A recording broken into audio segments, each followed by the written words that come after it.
I know. I think YouTube is having some serious issues. If you can hear me, please let me know. If you can't hear me, let me know. If you can't see me, let me know. All those kinds of things. Any case, welcome to This Old Bike. Hey, I'm going through the YouTube platform. I usually go through a platform called StreamYard on my other channel. Any case, this is basically showing you what I'm working on this week, and hey, just to kind of fulfill my little This Old Bike channel. And I'm Justin from Manila Guy Bicycles, and hopefully you can hear me and see me this time around. And plus, it changed its vertical to horizontal platform. Any case, I think YouTube has some issues that need to be addressed.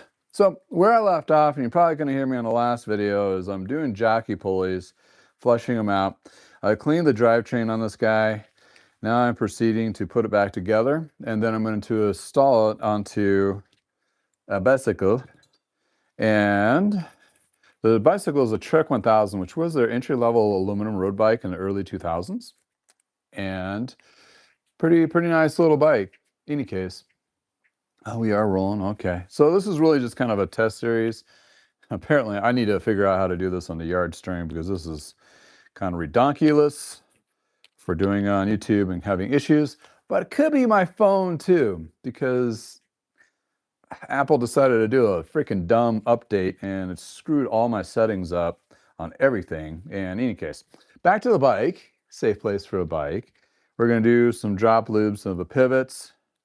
This has all been stripped, so through the ultrasonic cleaner, and you want to put a little bit of flush oil, which I use Superior Tri-Flow, which is my go-to fluid of choice for pivots and jockey pulleys and shifters and that kind of thing. I flushed out the shifters too as well, and therefore proceeding ready to put the bike back together. So as I mentioned before, which you couldn't hear me, is I had this on. Yeah, I got a blue light. Had a lot of rust on these, so I was able to put them in a baggie with vinegar and zipped up the bag, Ziploc baggie, threw an ultrasonic cleaner with other fluid in there, and that really took the rust off. You got to be careful though. If you have any black finishing, the vinegar will strip that off and you'll have to repaint your parts. But if you want to get some rust off of bolts and stuff and neutralize that rust, vinegar is a great way to do it, and ultrasonic cleaner is a great as well as a heating element and vice versa. So in any case, here we go on that. On to the next. So I'm gonna start putting Barts back on. So we're looking at crankset. Crankset, I pulled the bottom bracket out. So you're gonna get a little bit of an earthquake moving here when I move the camera around. Don't have multiple cameras. I am not that professional of a YouTuber, so you have to struggle with my mechanicness as we're doing this. Hopefully you can hear me this stream. So like either give me a thumbs up or in the chat say, can you hear you? That kind of thing, that'd be awesome. So on this particular one, this is what they call spine system. And what it is not your typical, this is kind of like Truveda's knockoff of the actual shifter or bottom bracket kind of thing. So in any case, they have their own, so you have to set it up as so. And what I like to do is I clean this all out, the threads and everything. Some bike shops, including myself, will use a thread chaser if they need to clean out the threads. So these are right and left. So the threads are going to be backwards. Basically the idea on the drive side, it's on the right side. If you're pedaling backwards, that's how it threads in, and pedal backwards on the other side too. So you want to guide these in gently to begin with. Reason being is you don't want to cross thread the bottom bracket. And then you proceed to the other side here and kind of lightly get them started so they're not binding up. I always take the guide bolt out for the cables because that can bind up and screw up the threading or also the casing. Sometimes those screws are a little bit tighter. So to tighten it up, again, going backward direction, like you're pedaling backwards, use the tool and torque out the booger out of it. So it's nice and tight. There will be torque specifications on a lot of these, so just want them really secure. And then it's going to be the opposite direction on this here. And so putting that threaded lightly first makes it ensure that you're not going to cross thread that bottom bracket as you're installing, because sometimes the casing of the bottom bracket is a lot more, well, it's a hardened steel versus a softer aluminum. So you want to make sure that is good to go. So going to the crankset, you can put grease on these spine type system.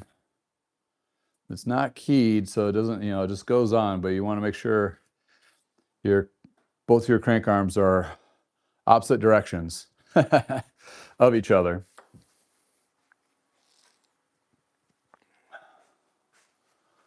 So hopefully you can hear me, hopefully you can see me. I just tried doing a live stream earlier and it didn't have any sound. So you want to make sure they're going against the other direction so you don't have some weird pedaling power.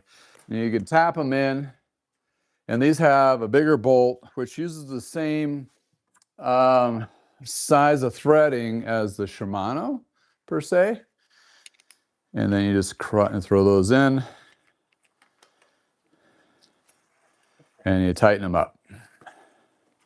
This one had a derailleur clamp, front derailleur clamp, so I don't have to redo the clamp. Since I pulled the front derailleur out, it's already in position, so I don't have to readjust that, which will make it a little bit easier, and we'll show that here in a second. So you want to tighten these down so the cranks really basically hit flush. And these have a built-in washer, so if it doesn't, you want to make sure you have that washer in place, like so. And then we proceed to the other side.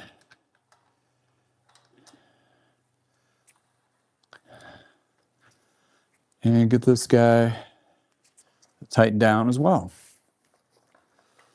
So hopefully you can hear me this time around and see me fine. I'll find out after the test on this.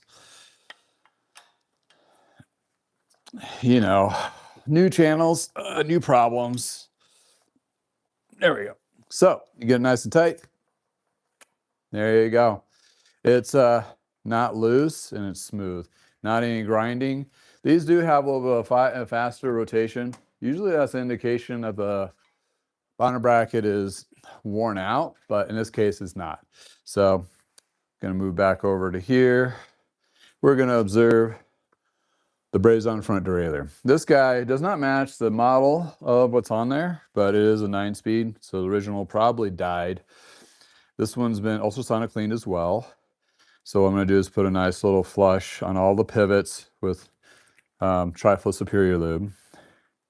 And that way we are good to go. Also on the threads on that. These are hard to flex without the mount on there, so I got to mount this to show or actually bend it. So show you here.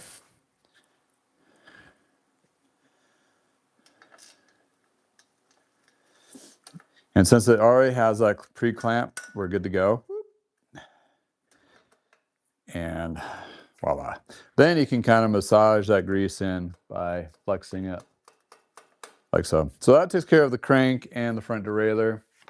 The pedals on it were these guys.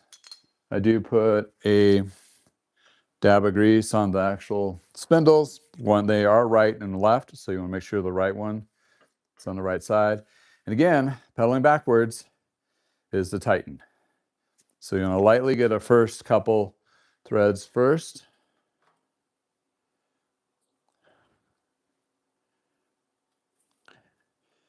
And once you get those locked in, then you can grab your tool and then just pedal backwards.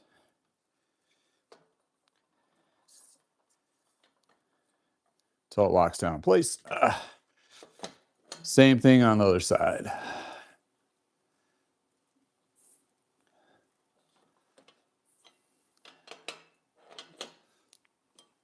So there you go. Boop. Ready to go there.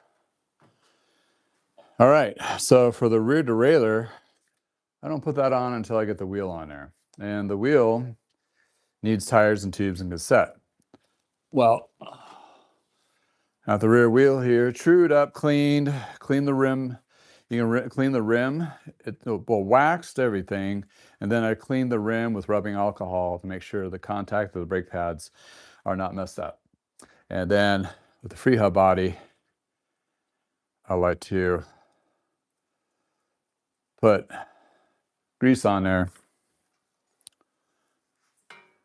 to enable it from the mixed metal, like aluminum and steel and all that. So if rust develops or anything like that, it doesn't become a colossal nightmare to try to take off. So these are keyed, so they'll go on one direction, like so. And these are kind of hard to see, but you'll find that one little notch that fits perfectly on there. Then you proceed with this guy on this as well, and tighten it up.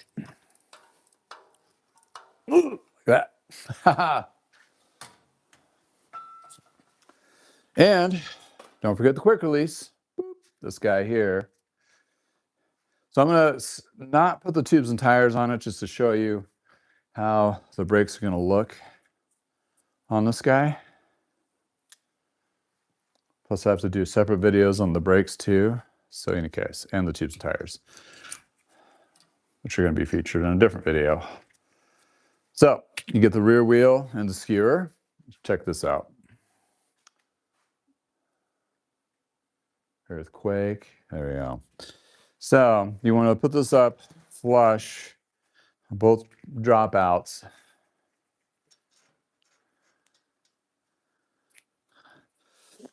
And this little derailleur hanger here, it needs this tool to line it. So derailleur hanger alignment tool. If you want any of these tools and so forth are going to be in the description below. So use this to kind of line up with the wheel, and you use it to bend it to fit all perspectives of the wheel. That lines up the derailleur hanger so you can actually will shift more correctly. And after that is done, you now are cleared for takeoff on the rear derailleur, like so. So that's front, rear. The chain, I still need a wax. It's been clipped and stripped from the manufacturer grease. It's new, but I'm just going to go ahead and proceed and put on the wheel or the brakes, or on the front wheel. Actually, we'll just do the brakes. So the brakes, the longer bolt one usually is to the fork. And same thing, I like to put a drop of lube on the pivots and on the threads and where the cable goes through. So it has a little more of a flex to it. And I like to put a little bit of grease here because that's where contaminants can go in and bind up everything. So I like to take these,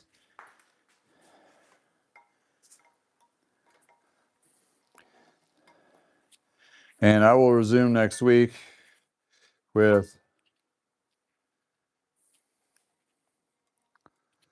installing the cables and housing. This will need to be shelved because I've got other projects later today. So that's how you do the front brake and the rear. It's usually shorter. Get that a little bit of flex. And then you proceed to put it on the rear. Give you a good angle on that. Like so. And it bolts in from the back. With the tire off, it makes it a little bit easier to see the brake pads and the contacts, and the brake pads are going to have to be replaced on that, so I'll cover that in next week's episode. And therefore, you can adjust those pads a little bit easier. And then when you put the tire on, it shouldn't, you know, wouldn't have any problems on that. There you go. So that's the brakes, derailleurs, and now the shifters. Ooh, ooh, ooh. So these are right and left. These are marked, and I did make a little scarring on it, so I know exactly where they need to go from the fitting. So they're not done by accident. And I can put these back on where they're supposed to.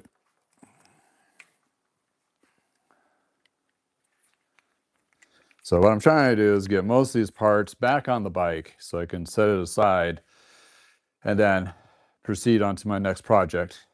That's more a priority, which happens quite a bit.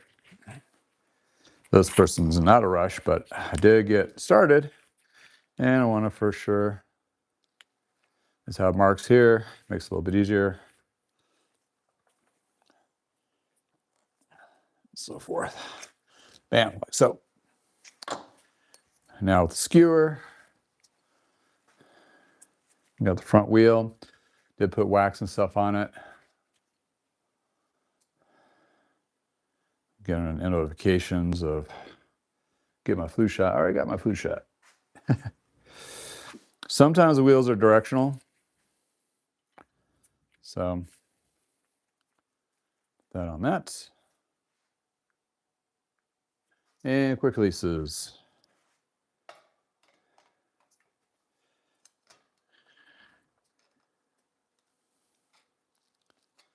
There we go. There's safety catches, so you want to make sure you get them past that. It's flush. And then you can adjust the brake pads accordingly. Cool. All righty. That pretty much concludes of what I'm going to be able to install today. Got the bottle cages. This is a guide that goes underneath the bottom bracket. Oh, actually, I should show you where that goes. So this guide, they're out of nylon or plastic sometimes. So with that case, they'll crack. You'll have to get a new one.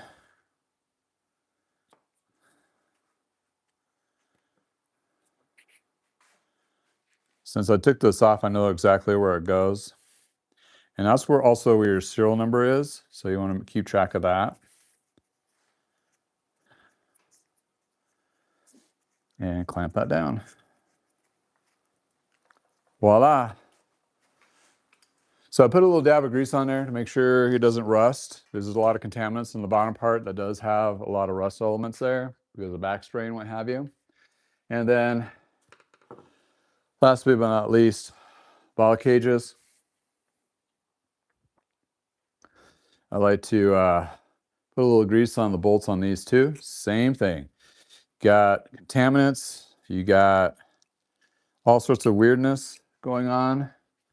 And you want to make sure it doesn't get seized in there.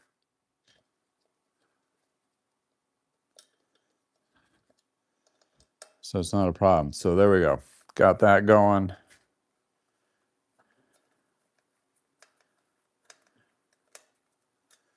And that.